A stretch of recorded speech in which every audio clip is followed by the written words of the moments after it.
Hello, I'm happy to be talking today to you about something that's very important to me and to all of us. Ever since I became a teacher and ever since actually SSLA started, I became a little more aware about some of the huge problems that we face as a community. Many students would come to us, many faculty members, friends, relatives, dealing with a number of issues.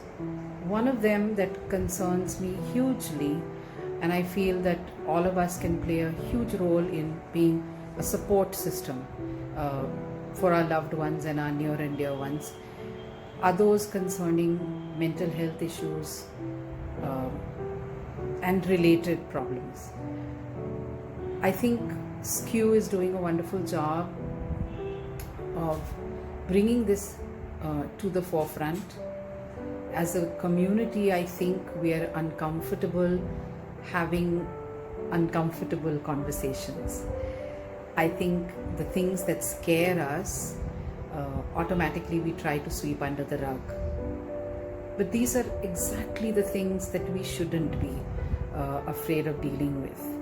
I think the fear for me is more about not talking about these things. And therefore, it's been at SSLA and in my home with family and friends.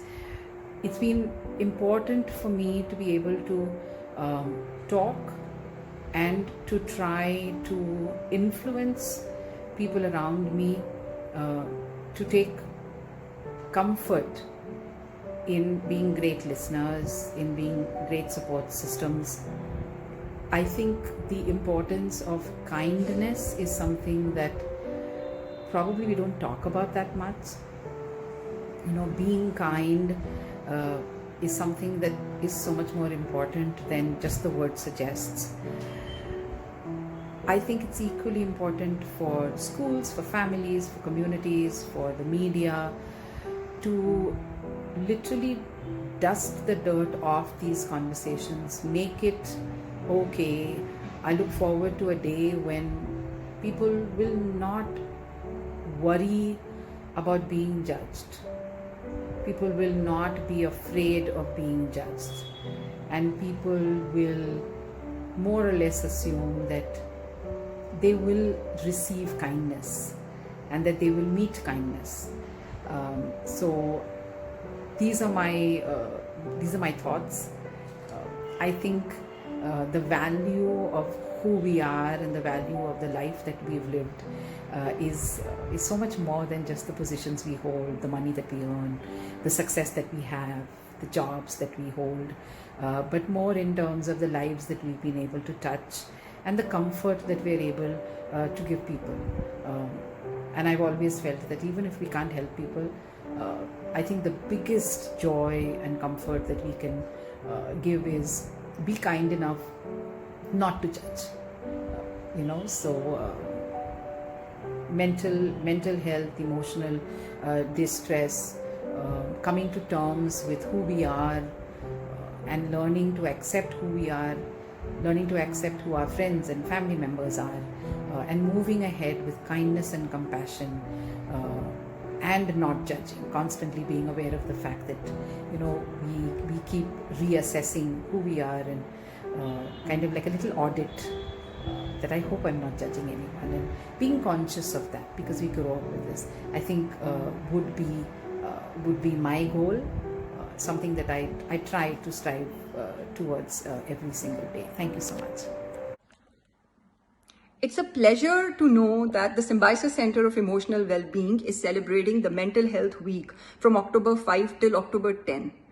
It is extremely important to mainstream conversations on emotional and mental health, to also confront and overpower the stigma that surrounds these discussions.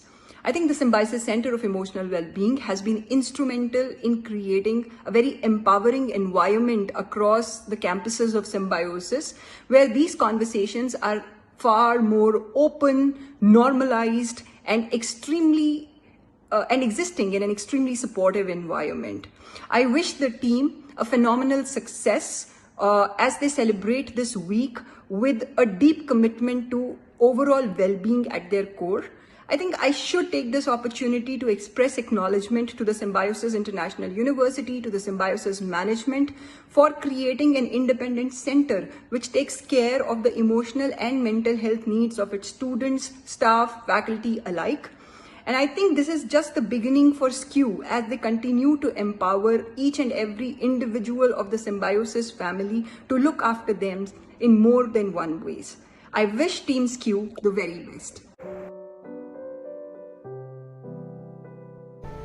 I consider mental health as part of overall definition of health and the most important part, which is closely bound up with physical health. One influences the other, and mental health has been for very long neglected. For us lawyers, the idea of mental health comes in a negative way, where lunacy or the so-called mood disorder or some kind of fitness of anger or fitness of madness, which results in unreasonable behavior bordering on criminality, has been the way in which it has been introduced. But slowly the understanding of law changed, especially with domestic violence context women, with the introduction of the battered woman syndrome as an exception to liability for murder. In my experience as the head of this law school, when I started seeing a lot of problems with the 17-year-olds who enter this heavily academically deep orientation, the kind of stress they were experiencing, we didn't understand in the beginning because we always go by our own experience. I was a graduate when I entered the law, and I never found learning difficult at all. And diversity of learning, diversity of personality was something we never thought of in our days. So I learned the significance of this by connecting it to various experiences in my own life and my own personality, the way in which our students were struggling to become the best, and why they are not like the topper, why they are not clinching the best placement. So competitiveness, personal conflict, love affairs, suicides or depression or not being able to attend the class, sleepiness, addiction to the internet, these were all considered as kind of laughable ideas. In my last 13 years, I came to be transformed as a person with this understanding that instead of making fun of it, instead of looking down upon it, instead of saying that these students are lazy, they are not worthy of continuing in this great institution, I started changing my own approach. And what I saw was initiative in introducing counseling in the institute by the psychology teacher to begin with, which fortunately for me, through the Sim Health conference, transformed into a separate session on mental health where we invited Mohan Agashe sir, whose film was shown, and an introduction to mental health law was done. By then, India's mental health law was transformed into its new avatar, and we were able to kickstart a lot of other initiatives for our students. And I'm happy today with the SCEW, it has come a full circle to the benefit of our students. And I feel that we also built on this to address some of our workplace limitations by constantly discussing, reviewing, being non-judgmental, and as a result, this high-performing organization with a lot of stress transformed into a learning organization, happy organization with a great initiative taken by our health promoting university by Dr. Rajiv sir and Dr. Vidya. So I'm very happy to be associated with this. Thank you. Traditionally, schools have always emphasized on the development of the cognitive domain for the students, and the psychological well-being of school children had majorly taken a backseat. I have strongly believed that the school mental health programs or the interventions should essentially be an integral part of any school system. And I'm happy that the National Education Policy has finally brought the focus back to this area. Thankfully, at least we have acknowledged that yes, children also go through stress like adults do. So now it is our turn to start deliberating on the mental health competencies, because acknowledging is just the tip of the iceberg. Mental health issues among children is something that needs to go a long, long way from here. And I take this opportunity to sincerely thank Dr. Girija Mahale and her team at SCEW who has been taking this initiative. And I assure you that I, along with my team at Symbiosis School Central Directorate, will always support any such initiative in the schools, just like we have done in the past. Unfortunately, the concept of mental health itself has been largely misunderstood. It is not just for the selective few, but it is for all students, all adults, irrespective of their caste, creed, color, nationality, religion, anything. And this stigma associated with the mental health leads to the problems in many young students going unnoticed, unfortunately, even by their own parents. I shall be looking forward to a mental health program in schools that essentially will be catering to not just the selective students, but largely contribute to increasing the positive self-image of our students such that they can truly go ahead and contribute to a mentally healthy society. So on behalf of all the Symbiosis schools and Symbiosis School Central Directorate, I wish the very best to SCEW in this endeavor and many more to come. Thank you. Mental health is not a destination, it's a journey. A journey to be emotionally happy, healthy, emotionally strong. And for this journey of ours, it's okay to talk to friends, it's okay to talk to family, and it's also okay to take professional help. On this World Mental Health Day, let's promise ourselves that we'll give our mental health top priority and we will try to keep ourselves and everyone around us emotionally strong, emotionally happy. I know we can't do it for everyone, but we can be there for them. We can support them. We can understand them. And I understand this word will help solve a lot of problems. Why? Because I understand when it's said to someone, makes that person feel really, really good. It's probably one of those most precious words in this universe. So let's understand our own mental health and understand the mental health of our near and dear ones, our friends and family.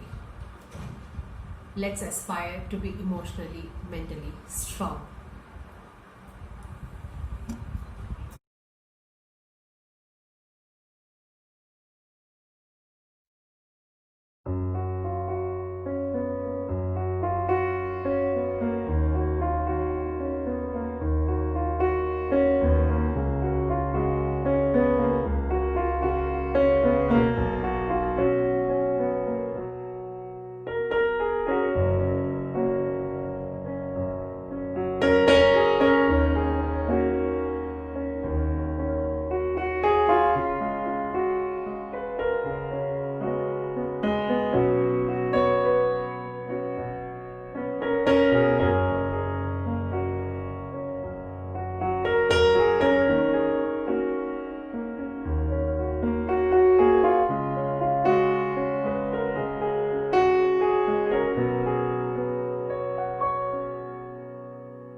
My name is Shilpa, and challenges I am trying to overcome are low self esteem, inferiority complex, phobia of socialization, and inability to take decision where emotions are involved, especially personal and family matters.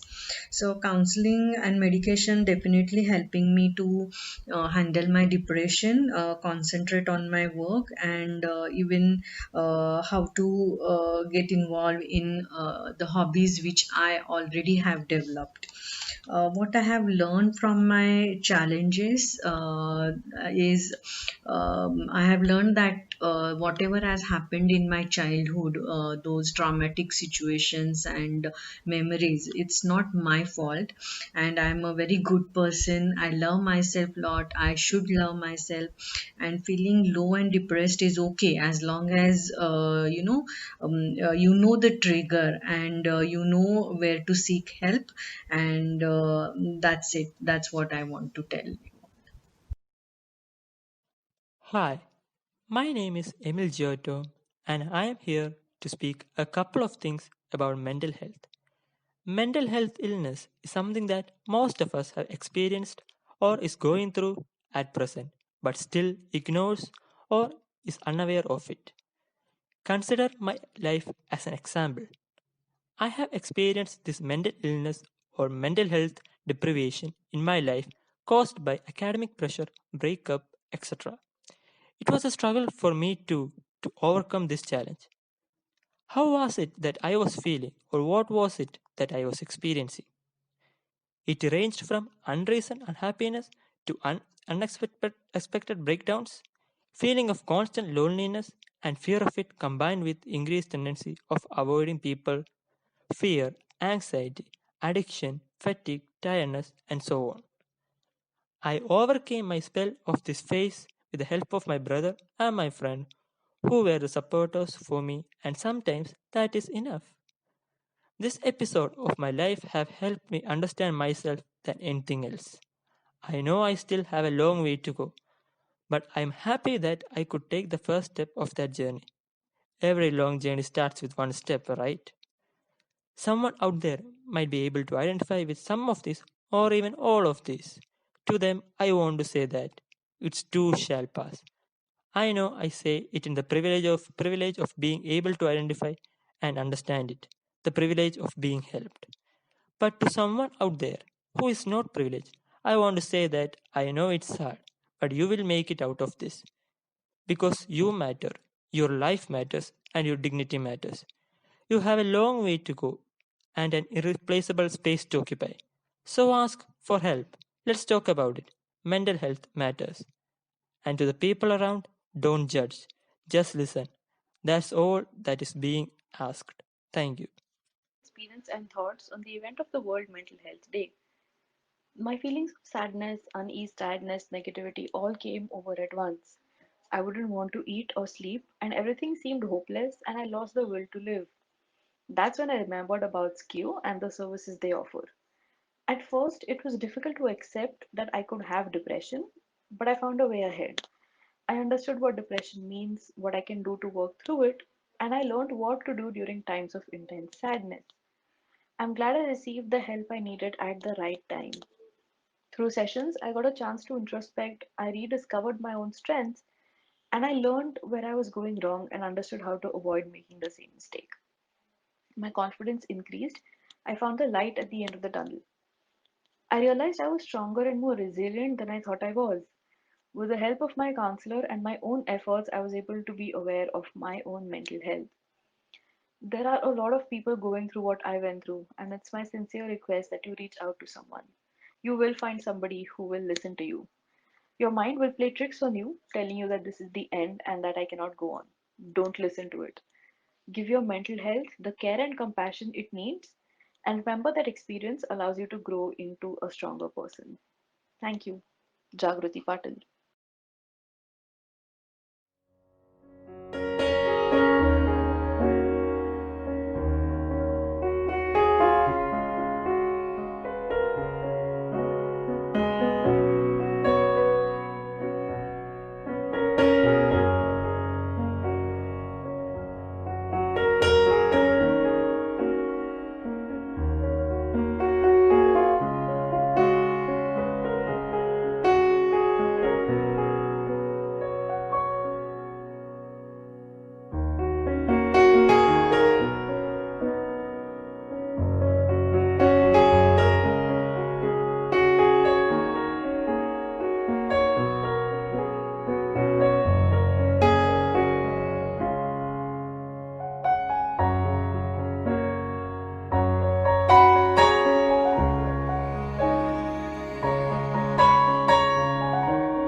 Hey guys, greetings of the day.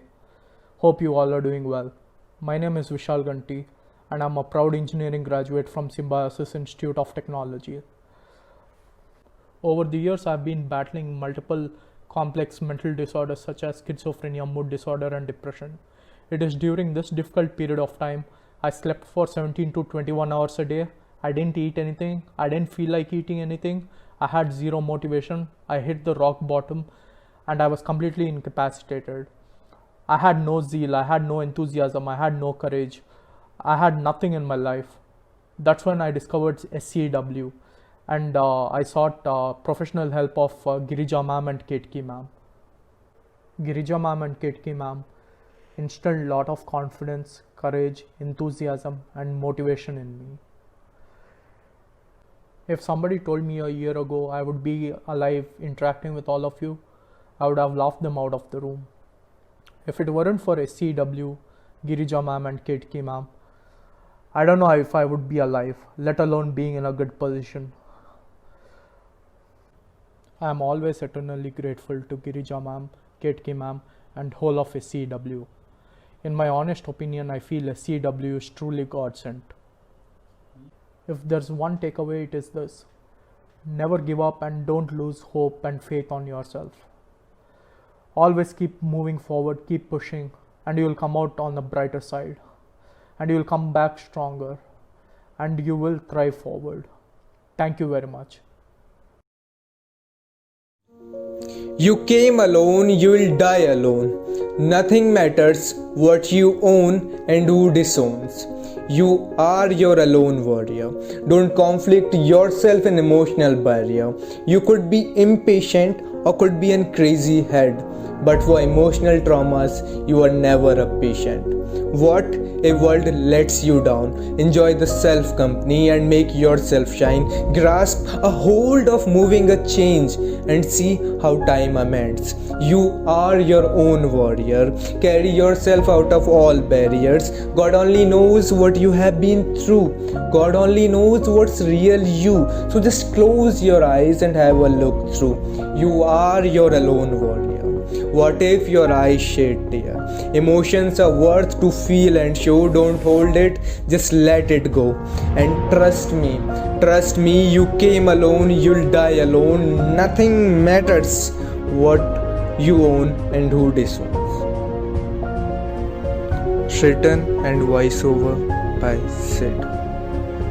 Thank you. Thank you. Hello everyone, my name is Hari Shankar. These are very testing times.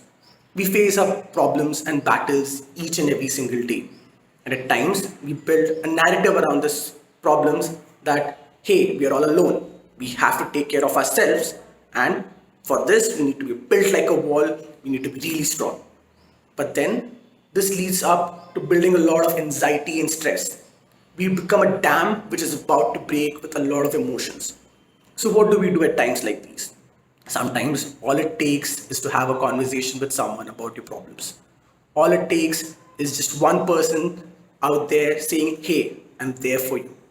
They don't have to give you their opinions. They don't have to give any solutions. All they have to be is be non-judgmental in nature. And if you don't have people around such like these, you can always reach out for professional help. Remember, you're not alone. There's always help. Take care. Mental health of a person is as important as the physical health. It is necessary for the emotional, psychological, and social well being of an individual. It has become all the way more important considering the present COVID 19 crisis, with people experiencing no motivation, fatigue, anxiety, among other things, thereby making it an absolute necessity to address issues regarding mental health. Most people don't take mental health seriously and are in constant denial of its existence and its overall deteriorating effects on an individual. When we talk about mental health, we are talking about dealing with emotions, motivation, stress, coping with difficult situations, and developing a personal potential. Accessing mental health is of utmost importance due to the actual living conditions of society, where the Russian lifestyle often generates repercussions on the mental stability and emotional health of a person. There are many ways of practicing a good mental health, like seeking professional help regarding mental health, practicing mindfulness, occupational therapy, etc. But according to me, the most effective way of ensuring good mental health of people around us is being there for them, listening to them, and understanding them, and showing little acts of kindness once in a while.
Good morning to all the listeners. I'm Ayush Rate from BBLLB first year. My perception about mental health is that our mental level should be in alignment with our emotional and our physical level, because then only our behavior towards others will be showcased properly. But for that to be in alignment, one should always prefer to go to an expert, or else there are many alternative therapies which can be learned and practiced easily in our day-to-day lives.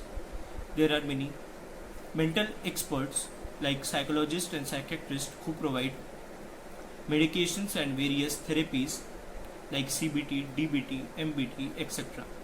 There are many people who are scared and ashamed of admitting about their mental illness, thinking that people might judge or treat them differently.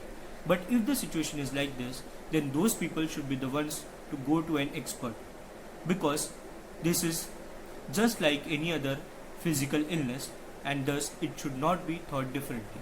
So that's my time. Thank you for listening. I know it gets hard sometimes. Things get overwhelming. Being a science student, I rarely know that. And now that I am studying design, I know the journey is not an easy one to take. But life is never gonna be easy. And things just keep getting out of control. And you feel anxious, nervous. You get all panicked, and the only solution and the only way to stay mentally well is taking out just 5 minutes, prioritizing your mental health, and thinking that it's okay to worry, but things will go fine. I can just make out a plan, quickly make out a plan, and reassure myself.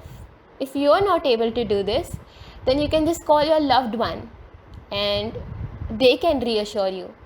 Trust me, guys, taking out those 5 minutes and prioritizing your mental health will be worth it.